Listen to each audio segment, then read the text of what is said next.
My name is Jian. I work night shift at a cinema in Xiamen, Taiwan. And there's one rule that will get you killed if you break it. If something behind you yawns, don't turn around. I didn't plan to end up here.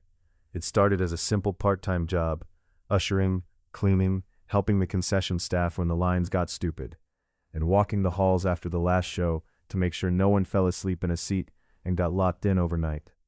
The building is one of those stacked complexes. Street level is loud and greasy. Stewed meats, fried snacks, scooters whining past. A few floors up, you've got restaurants and karaoke. The cinema is on the top levels, where the air smells like popcorn and carpet glue and recycled cold air. The pay is decent for a night shift. The manager is the kind of guy who doesn't smile, doesn't yell either, just watches, like he's counting mistakes that haven't happened yet. My hours are usually 6 p.m. to 2 a.m. If there's a midnight premiere, we stay later. The work itself is boring. Tickets, flashlight, excuse me, your seat is that way. Sweep, mop, wipe cup holders, repeat. The only thing that ever made the job feel strange was how quiet it got after the last audience left. It wasn't peaceful quiet. It was the kind of quiet where you can hear the building breathing. The first time I noticed it, I was new. Second week, I was wiping down a theater and realized I'd stopped hearing the street noise entirely. It was like the whole city went silent the moment I stepped inside. I asked an older coworker, Bo Lin, about it. He just shrugged and said the building was heavy. Heavy? I asked. He looked at me like I'd asked why water was wet. You'll learn, he said, and went back to rolling his trash bag tight, like he was sealing something inside. That night, around 10 p.m., the manager called me into the staff room. No ceremony, no small talk. He slid something across the table toward me, a laminated sheet, 1 page, black text, no company logo, no date. It looked like an emergency procedure, the kind written by people who'd seen too much. The manager tapped the page with 1 finger. Read it, he said. I laughed a little, thinking it was a prank. He didn't laugh back, so I read, Rule 1, if you hear someone yawning behind you during a screening, do not turn around. Rule 2, do not sit in the second last row, even during break. Rule 3, if a patron claims someone is touching their hair or clothes, offer a seat change without discussion. Rule 4, if a child is reported in a theater with no child tickets sold, do not search alone. Rule 5, do not look up at the ceiling corners with your flashlight. Keep the beam at seat level. Rule 6, if you smell cold metal, leave the theater and shut the door behind you.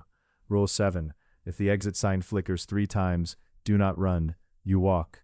Rule 8, do not watch CCTV playback alone after midnight. If you find an unsold seat already warm, don't mention it, just log it. 9 rules. Some sounded like company superstition, others sounded insane. I looked up. Is this real? I asked. The manager said, we don't put fake rules on paper. He pointed at the signature line. Sign here.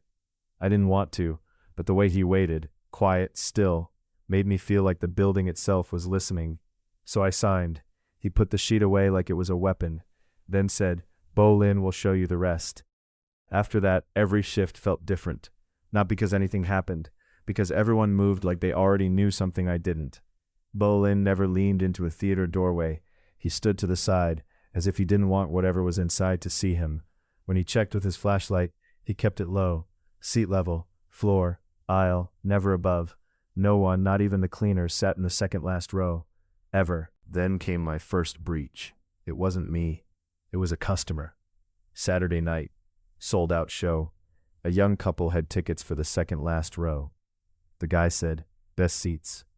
The girl just stared at the back wall. I offered to move them. The guy laughed. I smiled and stepped aside. 30 minutes in, I heard it. A yawn. Not tired, not casual. Slow, deep, like something stretching a jaw it hadn't used in years. A few seconds later, a gasp, then nervous laughter. Rule 1, do not turn around. A minute later, the girl came out. Her face was white. She whispered, someone keeps breathing on my neck. I didn't ask questions. I offered a seat change.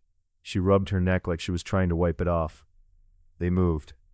2 minutes later, the yawn came again. Closer. That night after closing, Bo Lin and I cleaned the room. 1 seat in the last row looked disturbed. The cushion was cold. Cold from the inside out. Bo Lin saw me staring and said quietly, don't. He pointed at my flashlight, seat level. I lowered it. That should have been the end. It wasn't.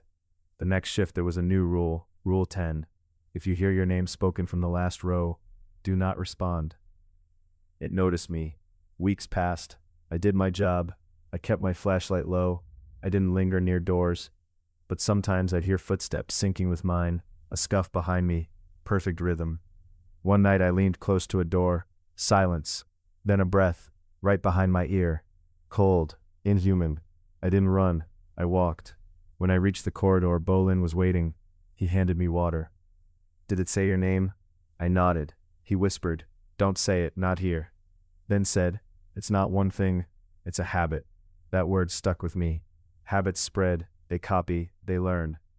A few weeks later, a late group came in. One of them walked out 10 minutes later and said, hey, your ceiling's messed up. There's a kid up there. Bolin froze. He asked, which row? The second last, the guy said. We reseated them. The girl whispered, it's breathing. When we cleaned that night, the air changed. Sharp, metallic. Rule 6. If you smell cold metal, leave and shut the door. We walked slowly toward the exit. Then, a whisper behind me, my name, again, closer, and then a yawn. Instinct made me start to turn. Bolin grabbed my wrist, held it tight.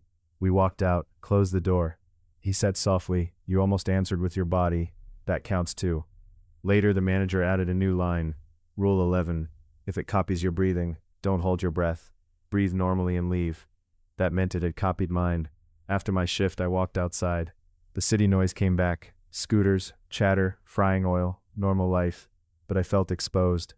At home, I washed up, stood before the mirror, and behind me, a slow, deep yawn. I didn't turn. My reflection smiled, not my smile. On the counter was a laminated sheet. No logo, no date. A new rule. Rule 12. If you quit, do not return for your final paycheck. The next morning, my phone rang. No number. Just my name.